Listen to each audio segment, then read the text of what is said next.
చేసిన పాపం ఊరికనే పోదు, వెంటాడుతూనే ఉంటుంది. పల్నాటి పులిగా పేరుగాంచిన కోడెల శివప్రసాదరావు ఆత్మహత్య చేసుకునే వరకు వెంటాడిన ఫర్నిచర్ వ్యవహారం ఇప్పుడు మళ్లీ తెరపైకి వచ్చింది. ఆ రోజు కేవలం సోఫా సెట్, కుర్చీల కోసం ఆయనపై దొంగ అని ముద్ర వేసి కేసు పెట్టిన వైసీపీ ప్రభుత్వ అధినేత జగన్ వైపు ఇప్పుడు 4 వేళ్లు చూపిస్తున్నాయి. లేఖ రాశామని నంగనాచి కబుర్లు అప్పిరెడ్డి లాంటి వాళ్ళు చెబుతున్నప్పటికీ ఆ రోజు కూడా కోడెల లేఖ రాసిన విషయాన్ని టీడీపీ నేతలు గుర్తు చేస్తున్నారు. ఫర్నిచర్తో పాటు ఇతర సామగ్రిని కూడా అప్పజెప్పాల్సిందిగా రేపో మాపో జగన్కు తాకీదులిచ్చేందుకు ప్రభుత్వం సిద్ధమవుతోంది.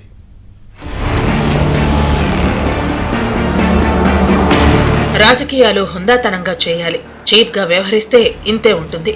శాసనసభ స్పీకర్ గా టీడీపీ ప్రభుత్వ హయాంలో వ్యవహరించిన కోడెల శివప్రసాదరావును వైసీపీ ప్రభుత్వం వెంటాడి వేధించింది. ఆత్మాభిమానం ఎక్కువగా ఉండే కోడెల ఈ అవమానాన్ని తట్టుకోలేక ఆత్మహత్య చేసుకున్నారు. ఒక డాక్టర్ గా ప్రజల మధ్యలో నిలిచిపోవడమే కాకుండా నేతగా రాష్ట్రంలో తనకంటూ ప్రత్యేక స్థానాన్ని పొందిన కోడెల ఆత్మహత్య ఆనాడు తెలుగుదేశాన్ని, ఆంధ్ర రాష్ట్రాన్ని కుదిపేసింది.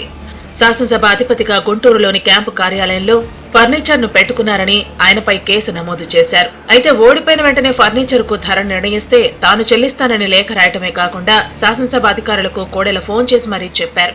వీటిని పట్టించుకోకుండా ఆయనపై కేసు నమోదు చేశారు. జగన్ సర్కార్ మానసికంగా ఇబ్బందులు పెట్టిన వైనంతో కోడెల ఆత్మహత్య చేసుకున్నారు. ప్రస్తుతం సార్వత్రిక ఎన్నికల్లో ఘోర పరాజయం పాలై ప్రతిపక్ష హోదా కూడా దక్కని జగన్ ముఖ్యమంత్రిగా తన ప్యాలెస్ కు సర్వహంగులు సమకూర్చుకున్నారు. 40 కోట్లకు పైగా ప్రభుత్వ నిధులు వ్యయం చేశారు. ప్రస్తుతం ఆ ఫర్నిచర్ అంతా కూడా జగన్ ఇంటిలోనే ఉంది. క్యాంపు కార్యాలయంలో మరికొంత ఫర్నిచర్ ఉంది. ఈ ఫర్నిచర్ మొత్తాన్ని మీరెందుకు ప్రభుత్వానికి ఇవ్వటలేదని పలువురు నిలదీస్తున్నారు. ఇది సోషల్ మీడియాలో వైరల్ గా మారింది.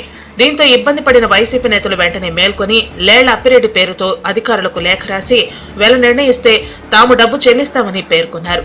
కానీ నేటి వరకు అధికారులు మాత్రం ఎటువంటి జవాబు ఇవ్వలేదు. దీనిపై ప్రభుత్వ వైఖరి ఏమిటో తెలుసుకునేందుకు వారు ప్రయత్నిస్తున్నారు.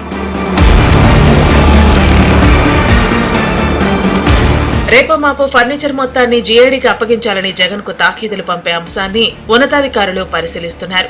మొత్తం 43 కోట్ల రూపాయలు ప్రభుత్వం వ్యయం చేసింది. ఇందులో ఇప్పుడు ఎంత మొత్తం వెనక్కి తీసుకురావచ్చో జీఏడీ అధికారులు పరిశీలిస్తున్నారు. ఆ మేరకు ఫర్నిచర్ తో పాటు ఇతర వస్తువులు, వీడియో కాన్ఫరెన్స్ ఎక్విప్మెంట్ తో పాటు ఇతర కంప్యూటర్లు, ప్రభుత్వ నిధులతో సమకూర్చిన ఇతర సామాగ్రిని కూడా వెంటనే హ్యాండ్ ఓవర్ చేయాలని ఆదేశాలు జారీ చేసే అవకాశం కనిపిస్తోంది. సోమవారం సెలవు కావడంతో మంగళవారం ఈ మేరకు లేఖ రాయాలని నిర్ణయించినట్లు సమాచారం అందింది.